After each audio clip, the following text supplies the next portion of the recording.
Hi, everybody. Welcome to Hope Rescue Podcast. This is Kimberly and Tim Scott coming to you from our breakfast table, which, by the way, I'm usually the only one that sits here, me and Gracie, because your breakfast... I sat here a couple months ago. Your breakfast usually happens around 4:45 a.m. at Starbucks every day, in case you didn't know that about Starbucks. my husband. We're not plugging Starbucks unless they pay us. Well, they pay you in good company and free office space. No, I mean the podcast isn't promoting anybody. We would like to erase that from our memory. It's true, though. I always think, you know what? You're like paying them a cup of coffee and a sandwich to have hours of office space every day, because that's when you get your best work done, is really early in the morning. I'm usually studying the top of my eyelids at around 4:45. Well, if you hit a certain age and you start waking up earlier and earlier. Yes. And I'm a kind of a 4:30 guy. Well, lately. Speaking of age, I upped my number last week. Hey, we don't want to talk about I'm officially in my late 50s now, and that hasn't hit me yet. You know what's weird is I married you in your 30s. I know. And then all the way through your 40s, all the way through your 50s. Now I'm 56. I'm 56 and taking a quick Yeah. dive to my 60s. Well, hey, we start a new series today on, if you ever watched on social media, you'll see it's kind of a popular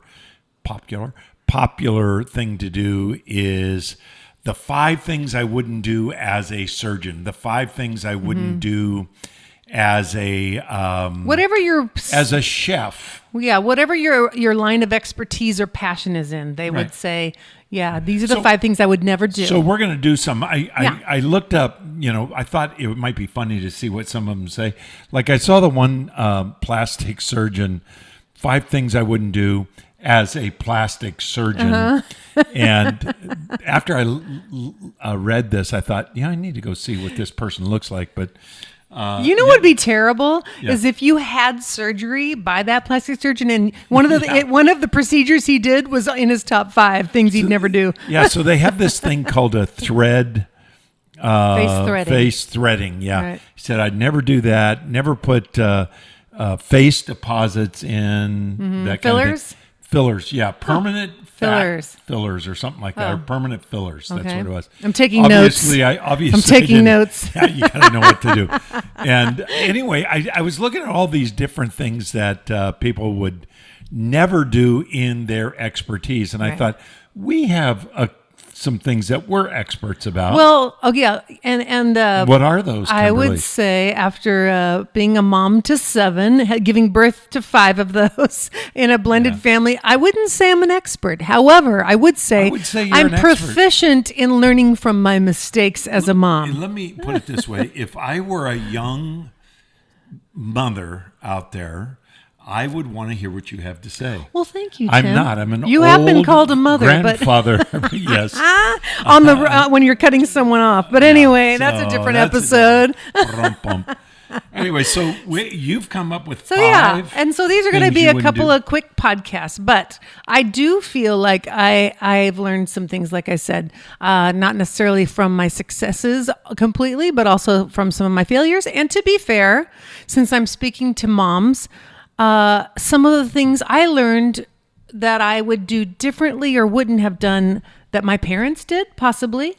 Yeah. And I'm sure my children will go away saying, I will do something different than what we have done. So before you guys turn the podcast off, I want you to stop for a minute and think. The things that she's going to share, because I already know what they are. She already went over them with me, which I'm grateful. But they will relate to you too. So just if you're a dad, and even if you're a grandparent, these are good things to keep in mind. They're principles. Yes, they're not exclusive to I would say they're principles for parenting, but also just good solid life advice, in my opinion. So what do you have? All right, for let us, me get Kimberly? into it. Let's get into it. What's the first of the 5 things you would never do as a mother? So the first thing I wrote down, and this was top of my mind. This list came out hot and fast onto the paper. Wow. Oh boy, we're in trouble. And that is, expect my kids to choose my dreams for their future. Ooh, that's good. So I find, we grew up in ministry, And for a lot of families that are built on some kind of legacy, for us, it was ministry, for both of us. Some of it's business. You're passing down a business. Maybe it's education. Your dad was a doctor, your mom was a doctor, or even, just simple family legacy things. What happens is it's natural for parents to lean into wanting to, at a very young age, say, well, your daddy was a policeman. Do you want to be a policeman? Right. Right. Which is, it's not a great, bad. It's not bad. But what happens is you're starting to speak your dreams into your child, whether you realize it or not, at a very young age. So they get a little bit like, over time, pressured by that. They feel like their focus has been narrowed. And my encouragement to you is that, first of all, try to recognize their unique giftings. Yeah. Don't speak their future, where you want them to go to school necessarily, what you want them to do for a job, but start recognizing and speaking into their life their unique giftings that you identify very early on. Like, you're a strong leader, Let me share something about that comes from Scripture. Yeah. This Scripture that says, train up a child in the way that he should go, and he will not depart from it.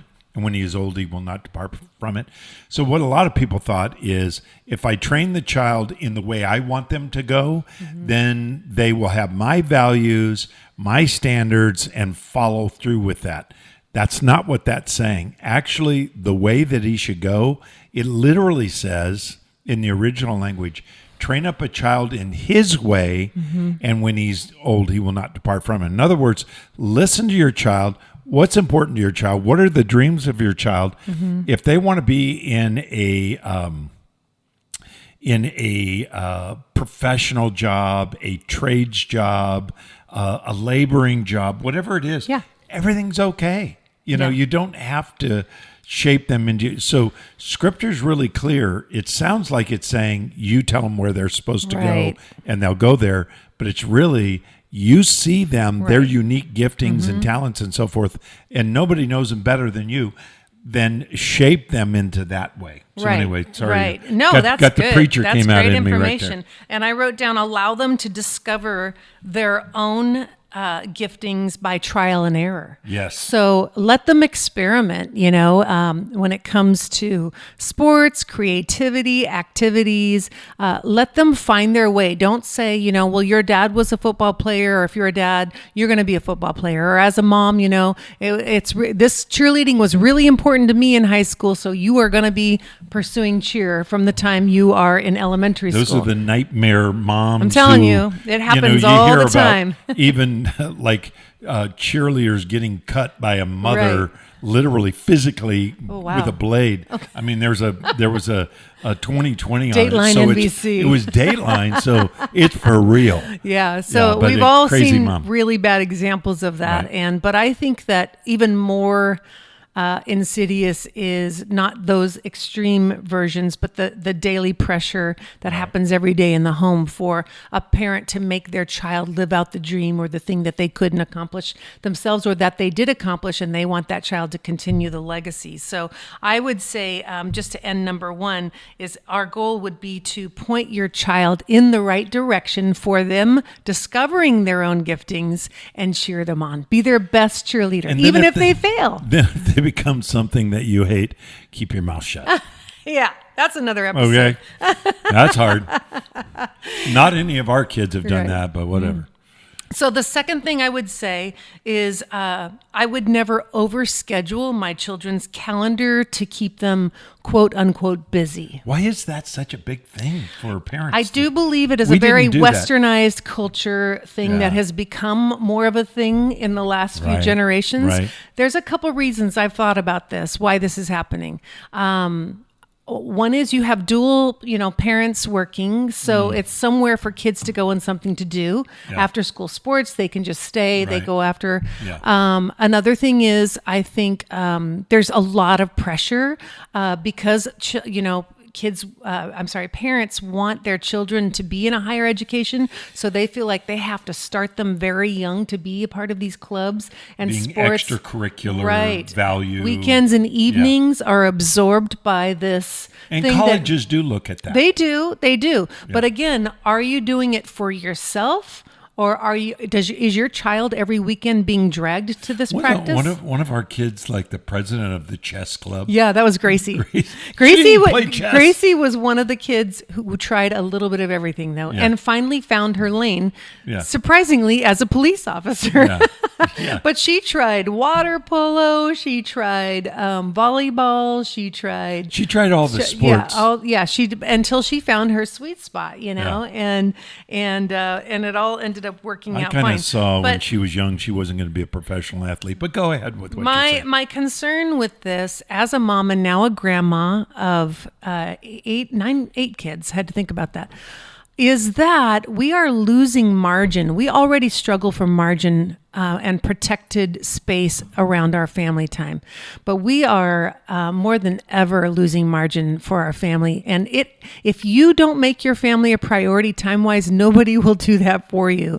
Your time will be sucked away. And then when you do get home exhausted, you've driven through a drive-thru to eat something, or you're scrambling when you get home, kids isolate, get on their phones. You're not having good quality connection in the car, by the way. On the way to those, you get some, sure. But usually there's pressure because you're running late. I'm talking about on your way to these activities. You're running late. Yeah. You're eating fast. You're not, getting a chance to connect. So I would say what's important is to keep margin for your family dinners. Something about sitting around the table creates an environment, a safety, a time space to be able to process your days together. Right. Keep margin for creative connection, and to be honest, for us, a faith foundation, because there's hardly ever a meal that we've sat down that we haven't in some way been able to talk about our faith. We don't preach to our kids. We don't walk them through scripture every time we sit down around the table. We never really had a structured family devotional time. I tried that. It didn't work very well. No, it didn't. And it was forced. So that's why I feel like, but when you're sitting around a table having a meal, the most organic faith conversations have come up by question and answers. So that brings up a good point. So a couple of things. If you create margin, and that margin, think about the white space on a page. Mm-hmm. You have enough space there where there's margin in your schedule. You cannot contrive quality time. Quality time happens with quantity usually time. With quantity time in the context of quantity time. Yeah. But it happens without you even planning it usually. Yes. A crisis happens, a moment happens, and if you don't have time for them, then you're not going to be able to relate to them. Right. And I think that's really, really valuable. It is. And so the other thing is, and you mentioned this about not preaching to the kids, when something doesn't work, we tried doing a devotional. We tried that when they were young. When they were young, and it for whatever reason, we were a new blended family. It just wasn't working, and so I thought, you know what, we need to change that, and we turned it into kind of a talking about values. Right. And they liked that. They didn't like the formal devotional thing that I grew up with. I'll just speak to that. I know our case was unique, but they had a version of that with their biological father. It was very contrived, and to be fair, he did not walk in the fruit of the Spirit as a father or a husband. And so and he was forced, he forced into their lives this same thing. And so when you came into our lives, you used a lot of wisdom when you recognized the red flags right away, that there was a little bit of pushback because your heart was in the right place, was to set back and then be able to, like I said, have those conversations. You eventually, high school and even past that, began to do a Bible study with our sons and all of their friends. And that spanned for the course of years, and they loved it. It was their favorite thing. So there'll be a time for that, but that's the value of creating margin. Exactly. Yeah. So, okay. So my third point on 5 things I would never do as a mom would be to not publicly shame or discipline my children in front of other people. And words really matter. And I've and like many of you have failed in this department. I remember specifically at Staples, I lost it once with Gracie, where I got so angry. One time she brings it up. She brings on it up a all the regular. time. And I have a lot of regrets around that. At the time, she was actually not a child. Well, she was elementary school. I thought she was a teenager. No, she was, well, maybe possibly junior high. Middle school. Yeah. But it wasn't a good look. And why I say that is because, especially when you see children who are misbehaving in stores, they're doing the full on stop, drop, and roll thing is what I call it, where they're like screaming on meltdown. My encouragement to you would be to remove them from the situation. But when you match that level of passion and anger, we've seen moms go after their kids, then both of you have no restraint. Nobody has respect or has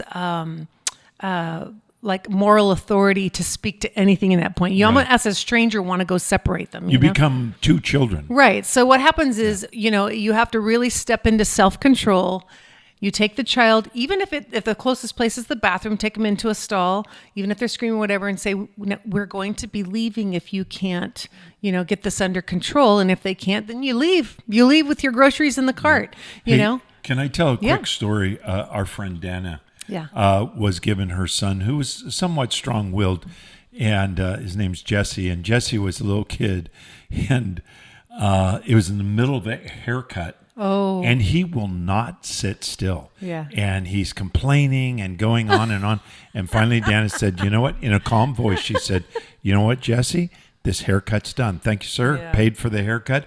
And he had to live with a half-cut hair. Right. And it looked ridiculous. But I'll tell you what, later on, I think she may have adjusted the haircut as to not shame him. But the point was, you just don't let it go on without a check, and you just remove yourself from the situation. Very calm and so forth. So I would say even more specifically about this, never, ever slap your child's face in public or private, or do anything physically to their face. There's something very demeaning about that, demoralizing, shame-filled. And so in those moments, you step away, catch your breath, come back, and make your discipline measured if possible. Right. And as if possible, not physical. But sometimes that requires it. Scripture talks about corporal punishment. But I have watched in our children with their children, specifically our oldest, Ronnie and Cassie, that use incredible fruit of the Spirit in how they are dealing with their very strong-willed firstborn, Valor. Yeah. And the tools that they use that are non-physical until the point where sometimes they do have to restrain or whatever. Yeah. But she's got a whole basket full of tools. I should have her on here with me sometime to speak to young moms. Oh, she's an amazing mother, and Ronnie's really a great dad. Right. But I would say, before you go on to your next thing you would never do, I would just say when I was young, I saw parents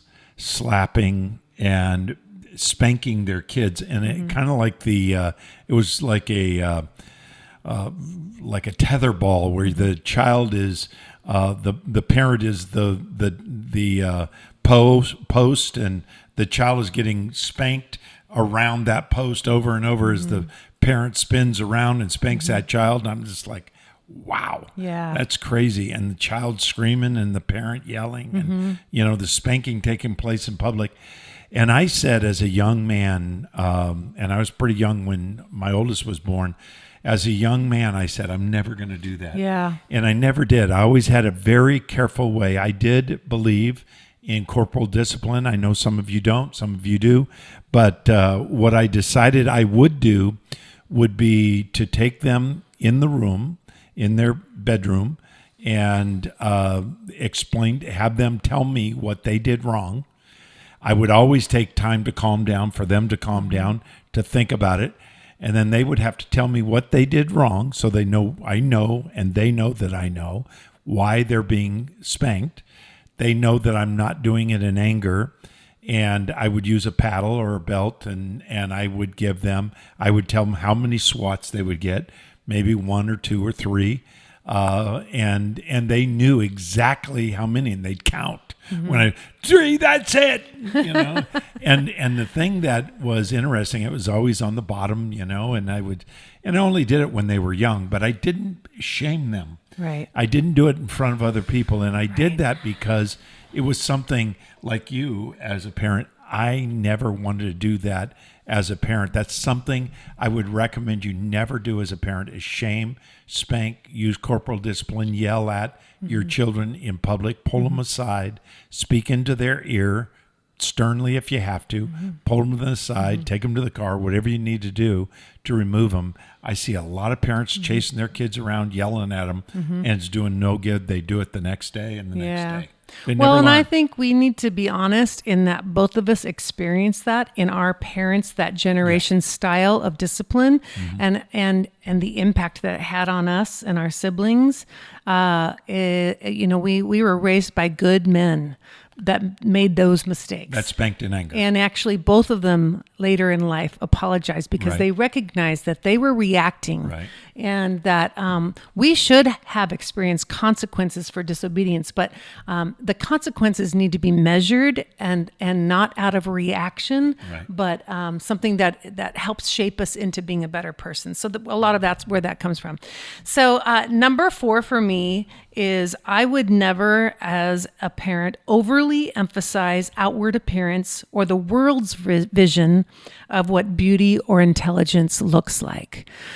I feel really strongly about this because we are... I'm feeling very convicted right now. It's difficult to not talk about, when things are beautiful, it's easy to talk about, wow, she's so beautiful, he's so handsome, this person's really charming, oh my gosh. And what it does is it drives into the narrative of our children's heart, mind, and soul. First of all, comparison, and no one feels like they measure up. And I can guarantee you that beautiful woman you're talking about or that handsome man has deep insecurities themselves that you don't see when you're looking on social media or even when you're engaging with them one-on-one or on a stage. Everybody has deep insecurities. And so when we capitalize on that and talk about it and revisit it constantly about what is beautiful, what looks beautiful, and your children will feel like they live under the burden of not measuring up. And what we need to do instead is focus on things like what God sees as beautiful: character, their values, God's wisdom of what is lovely and eternally valuable to him, things like honesty and integrity in their lives, things like kindness and hard work, knowledge of his word, and to be honest with you, loving your neighbor as yourself. Those are the things that God sees as valuable, and those are the things that we should be the highest bar for our children to be set to accomplish those things instead of things that they can't necessarily control, which is weight, beauty, their level of intelligence, or just all the things the world says is what we should chase after. Because let me tell you, it is a chase. It's a chase. It's a race you'll never be able to win or stay winning in, because age, changes those things. Circumstances in life change those things. Mental, challenges can change your intelligence. There's so many reasons why that can vary. And all of a sudden, your value, quote unquote, is gone. So that would be my encouragement to moms and daddies, is to not do that. Yeah. Let me, just before you go on to your last number 5, I have to admit that has been a struggle that I've had. Now, I also at the same time did emphasize the other things like emotional value, when someone is loving and kind and loving their neighbor and all those. And I did emphasize those things, but too many jokes, too many trivial, shallow howl type statements, a tremendous amount of regret about that, especially for my daughters. I do regret my 4 daughters that I emphasize that way too much, and I do regret that. And I would encourage those of you who are young parents, fathers and mothers, Don't just balance it out. Get rid of all these statements, as Kimberly was suggesting, to never emphasize the external. But if you're struggling with that, make sure you emphasize the internal, right? The inner man, not the outer man. And I think it's important to, take care of yourself, make yourself look nice and so forth. And take care of your health, obviously. Yeah, take care of your health. But, right. Some of those things just don't matter. I think, Kimberly knows I love her. My girls know that I love her. They absolutely know it, yeah. And my granddaughters, I have 2. One of them doesn't even know, but she's going to deeply fall in love with me. She's only a couple of months old. But anyway, they know that I love them. But the reality is we live in a very visual world where false standards for acceptability and celebrity and value are on looks. And it's ever changing what looks good. It sure is. So really, I just, as a father, I would encourage you fathers and you mothers to really take number 4. And I would say, if maybe that's something that you didn't even recognize that you were doing subconsciously, what Tim said is so powerful. Begin to focus on the encouragement side with your daughters and your sons. Begin encouraging them. If you feel like you've emphasized too much on that, encourage their strengths. Speak about their giftings. Speak to their values. Speak to their kindness. Those are the things that can. You can course correct. It's never too late. Yes, It's never too late. Even if they're adults. Absolutely. Even if they're adults. Yep. Change so much course. healing can happen when you recognize that you have today and the future to begin to change that. So, and then my 5th, oh my gosh, we're running out of time, would be, I'm going to read this because we are running out of time. Never allow them to believe that my love is conditional. No matter the failures or mistakes, I will love them and pursue them.